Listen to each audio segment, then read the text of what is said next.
اگر آج مر گیا قبر جنت کا باغ بنے گی. ایسے کام کر لیے کیا اللہ کو راضی کر لیا؟ زندگی گناہوں بھری تو نہیں گزری؟ اگر دل سے آواز آ رہی ہے کہ ہاں میری قبر جنت کا باغ بن جائے گی پھر تو ٹھیک ہے. اور اگر آواز یہ آ رہی ہے کہ نہیں ابھی نہیں مرنا، ابھی تو بہت نیکیاں کرنی ہیں، ابھی تو توبہ کرنی ہے، ابھی مر گیا تو مر جاؤں گا، پھنس جاؤں گا، تو بتاؤ پھر کب توبہ کرو گے؟ پھر انتظار کس بات کا ہے؟ اے میرے پیچھے اسلامی بھائیوں، اچانک موت آتی ہے. کبھی یہ نہ سوچنا کہ موت بڑھاپے میں جا کر آئے گی، ہمیں نہیں پتا کہ کبھی بھی آ جائے گی. 70 سال اس کی نافرمانی کرتے رہو، 70 سال تک اس کی نہ مانو، اس کی بارگاہ میں جرم کرتے رہو. ایک بار سچی توبہ کر لو، ایک بار اس کو راضی کر لو. ہے کوئی مانگنے والا کہ اس کی مراد پوری کی جائے؟ ہے کوئی توبہ کرنے والا کہ اس کی توبہ قبول کی جائے؟ ہے کوئی مغفرت کا سوالی کہ اس کی مغفرت کر دی جائے؟ ارے اس کی رحمت تو آوازیں لگا رہی ہے. آ جاؤ آج اپنے مولا سے سچی دوستی کر لو. بہت گناہ کر لیے، بڑی نافرمانیاں کر لی، چھپ چھپ کر گناہ کیے کہ میرا بھائی نہ دیکھ لے، ارے میرے والد نہ دیکھ لے، اندھیرا کر دو اندھیرا، ارے دروازہ بند کر دو، ارے نہیں اس کو نہیں پتا چلنا چاہیے. اگر کوئی آتا ہے تو بندہ گناہ کا کام بند کر دیتا ہے کہ اس کو پتا نہ چل جائے. ارے دنیا والوں سے ڈرتے ہو، وہ مولا دیکھ رہا ہے، اس سے کیوں ڈر نہیں لگتا؟ اس سے محبت کیوں نہیں کرتے؟ آپ کو آپ کے رحیم مولا کی طرف بلا رہا ہوں. آؤ اس کی رحمت کے کرم میں، اس کی رحمت کی چادر میں، اس کے دامن کرم میں چھپ جاؤ اور اپنے گناہوں سے سچی توبہ کر لو. آج معافی مانگنے کی رات ہے، آج اللہ کی رحمت کو پکارنے کی رات ہے. اللہ فضل کر دے آج کی رات، آج ہماری مغفرت کر دے، سچی توبہ عطا کر دے. آ جاؤ میرے میٹھے اسلامی بھائیوں، آج مانگنے کی رات ہے، آج سر جھکانے کی رات ہے. اللہ ہم نے حدیثوں میں پڑھا ہے، آسمان دنیا سے یہ ندا دی جا رہی ہے کوئی مانگنے والا، ہے کوئی توبہ کرنے والا، ہے کوئی مغفرت کا سوالی؟ لبیک لبیک یا اللہ، میری رحمت کے سوالی جمع ہے، مغفرت کے لیے بھکاری جمع ہے. ہماری چولی میں آج مغفرت کی خیرات ڈال دے. اب سے دنیا کی گرمی برداشت نہیں ہو رہی مولا، ہماری قبر میں آگ بڑھا دی گئی، کدھر جائیں گے؟ اے اللہ کوئی امتحان نہیں دے سہ سکتے مولا، بلا حساب میں پوچھے. ہم گناہگار تھوڑے ہیں آج تو.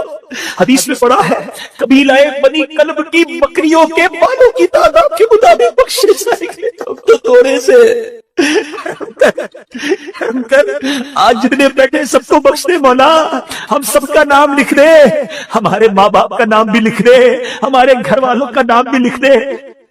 گناہ کر کے گندا کر دیا. ہمیں تو یہ بھی شرم آ رہی ہے کہ ہمارا نامہ اعمال تیرے دربار میں پیش ہوا ہے، سارا کالا گندا بے حیائیاں. اللہ کچھ بھی نہیں اس میں، کچھ بھی میرے مولا کی رحمت سے زیادہ نہیں ہے. میں کتنا ہی گناہگار کیوں نہ ہوں، میرے مولا بہت بڑا ہے، اس کے خزانے بہت ہے. آؤ آقا نے فرمایا، کچھ اس طرح ارشاد فرمایا، لا الہ الا اللہ کہہ لے، اللہ تیرے سارے گناہ معاف کر دے گا. آج آئے ہونا شب برات ہے، برات چھٹکارے کی رات. یہ لفظ کتنا حوصلہ دینے والا ہے کہ برات کی رات ہے، چھٹکارے کی رات ہے، بخشش کی رات ہے. اللہ کی رحمت سے بہت امید ہے. ہمیں بلایا اس اجتماع میں، اب خالی نہیں لوٹانا. آج انشاءاللہ سب کی جھولیاں بھری جائیں گی. بس ایک ساری نیت کر لو کہ میں جیسا آیا تھا ویسا نہیں جاؤں گا، آج بدل کر جاؤں گا، آج سدھر کر جاؤں گا. آج شیطان کو چت کرنا ہے اور اپنے رحمان عز و جل کو راضی کرنا ہے. نیت کرو سارے، آج کے بعد میری کوئی نماز قضا نہیں ہوگی، فلمیں ڈرامے نہیں دیکھیں گے، گانے باجے نہیں سنیں گے، حرام روزی نہیں کمائیں گے، سنت کے مطابق زندگی گزاریں گے، اپنے رب کی نافرمانی والے کاموں سے بچیں گے. فرماتے ہیں بھلے بندے دی صحبت یاروں، جنہیں دکان اتاراں، سودا بھاوے ملے نہ لئیے، ملے آن ہزاراں. کہتے ہیں اچھے بندے کی صحبت ایسی ہے جیسے عطر والے کی دکان ہے. حدیث میں بخاری شریف کی حدیث ہے جس کا مفہوم ہے اللہ کے کچھ فرشتے ہیں جو سیاحت کرتے رہتے ہیں، زمین کی سیاحت کرتے رہتے ہیں، اور جہاں اللہ اور اس کے رسول کا ذکر دیکھتے ہیں اس اجتماع کو اپنے پروں سے ڈھانپ لیتے ہیں. رحیم سے رحمی کا گمان ہونا چاہیے. انشاءاللہ اس وقت رحمت برس رہی ہوگی. جب یہ فرشتے واپس جاتے ہیں نا، اللہ کے سب جانتا ہے، مگر ارشاد فرماتا ہے فرشتوں کدھر سے آ رہے ہو؟ خلاصہ حدیث عرض کر رہا ہوں. عرض کرتے مولا ایک جگہ تیرے بندے جمع ہیں، تیرا ذکر کر رہے ہیں، تجھے یاد کر رہے ہیں. ارشاد ہوتا ہے فرشتوں میرے بندوں نے مجھے دیکھا ہے؟ فرشتے عرض کرتے نہیں مولا دیکھا نہیں. اچھا یہ بتاؤ دیکھتے تو کیا کرتے؟ کہ مولا اگر تجھے دیکھ لیتے تیرے بندے پھر تو اور تڑپتے اور مچلتے اور محبت سے تیرا ذکر کرتے. ارشاد ہوتا ہے اچھا فرشتوں یہ بتاؤ کیا مانگ رہے تھے؟ فرشتے عرض کرتے مولا جنت مانگ رہے تھے. ارشاد ہوتا ہے فرشتوں میرے بندوں نے جنت دیکھی ہے؟ عرض کرتے مولا جنت دیکھی نہیں. ارشاد ہوتا ہے اچھا یہ بتاؤ جنت دیکھ لیتے تو کیا کرتے؟ عرض کرتے مولا اگر تیرے بندے جنت دیکھ لیتے پھر تو اور گڑ گڑاتے اور تڑپتے اور مچلتے اور مانگتے. اچھا فرشتوں یہ بتاؤ کس چیز سے پناہ مانگ رہے تھے؟ عرض کرتے مولا جہنم سے پناہ مانگ رہے تھے.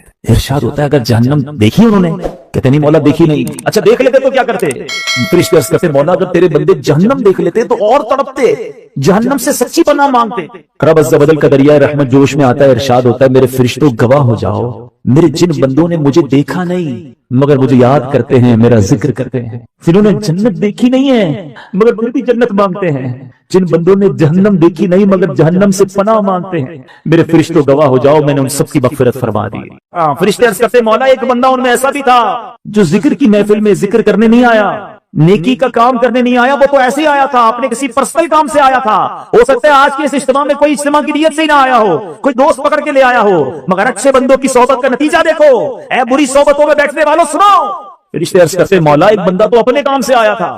اللہ فرماتا ہے میرے فرشتوں یہ وہ بندے ہیں جن کا ہم نشین بھی محروم نہیں رہتا میں نے اپنے اس بندے کی بھی مغفرت فرما دی. سبحان اللہ. حدیث پاک ہے من اعتکف ایمانا واحتسابا غفر له ما تقدم من ذنب. بالکل بن کر تیار ہو گئے ہوتے ہیں مگر مکین جو اس گھر میں رہنے کے لیے آنا چاہتا ہے اس کا آخری وقت بھی آ گیا اس کی قبر بھی تیار ہو. اب ذرا اس کو پریکٹیکلی سمجھیے. آج قبرستان جاتے ہیں کچھ قبریں تیار ملتی ہیں نا صحیح بات بتاؤں پریکٹیکلی جو قبریں کھودی ہوئی ہیں نا جتنی بھی کھودی ہوئی ہیں وہ زندہ ہیں. ہاں تھوڑی دیر بعد مرنا ہے انہیں اور پھر اس قبر میں آ جانا ہے. کفن کی دکان پر جب کبھی جائے نا تو وہ کفن کو طے کر رہا ہوتا ہے پلاسٹک میں ڈال رہا ہوتا ہے. ایکچولی جس کا کفن طے کر رہا ہے وہ اس وقت زندہ ہے تھوڑی دیر بعد اس نے مرنا ہے. یہ کفن خریدنے کوئی آئے گا دکان سے اس کو کفن پہنایا جائے گا اور جو قبر تھوڑی دیر پہلے بور کرنے یا ایک دن پہلے کھودی تھی یہ اس کے لیے کھودی تھی جو زندہ ہے. تو مجھے اور آپ کو پتا نہیں ہے کہ ہماری قبر خودی بھی کہ ریڈی تو نہیں ہے کہیں کفن طے تو نہیں ہو رہا. آگاہ اپنی موت سے کوئی بشر نہیں سامان 100 برس کا ہے بلکہ خبر ایڈریس کا نکل. دس از دا ویری کروشل بہت